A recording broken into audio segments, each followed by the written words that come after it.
ഒരിക്കൽ നമ്മുടെ എയർപോർട്ട് ഹോട്ടലിൻ്റെ മുമ്പിൽ ഒരു വലിയ അമേരിക്ക എന്നുള്ള വലിയൊരു ലെവലിലുള്ള ഒരാൾ ഫോറിനറാണ്.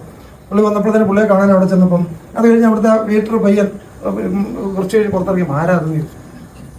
പുറത്ത് US നല്ല വലിയ ഒരു ആളാണല്ലോ പുള്ളി ചോദിച്ചാലോ വെച്ചാൽ എന്താ അങ്ങനെ തോന്നാറ് നമുക്കറിയാം ഒരു ബിഹേവിയർ കാണുമ്പോൾ അറിയാം. അതെന്താന്ന് ചോദിച്ചു. അവർ വന്നു കഴിഞ്ഞാൽ വെള്ളം കൊണ്ട് ഫസ്റ്റ് കൊണ്ട് കൊടുക്കുമ്പോഴേ താങ്ക് യു പറയും. ഇത് കഴിഞ്ഞ് ബുഫേ കൗണ്ടറിൽ ചെല്ലും, ഒരു പ്ലേറ്റ് എടുക്കും, അവർക്ക് അറിയാൻ മേലാത്ത എല്ലാ സാധനവും ഒരു സ്പൂണിലെടുക്കും, കഴിച്ചു നോക്കും. അവർക്ക് കഴിക്കാമെങ്കിൽ മാത്രമേ എടുക്കുകയുള്ളൂ. പ്ലേറ്റിൽ എടുത്തിട്ടുണ്ടെങ്കിൽ കഴിച്ചിരിക്കും. കഴിച്ചതിന് ശേഷം പ്ലേറ്റ് നീറ്റായിട്ട് ബാക്കി വെക്കത്തില്ല, ഫുള്ളായിട്ട് കഴിച്ചിരിക്കും.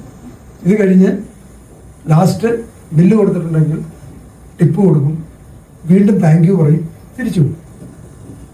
അവർക്ക് താങ്ക് യു പറഞ്ഞിട്ട് തോളെ തട്ടി താങ്ക് യു പറ്റുമെങ്കിൽ എന്താണ് പേര്, എവിടെയാണ് വീട് എന്നൊക്കെ ചോദിച്ചിട്ട് അവർ പോകും.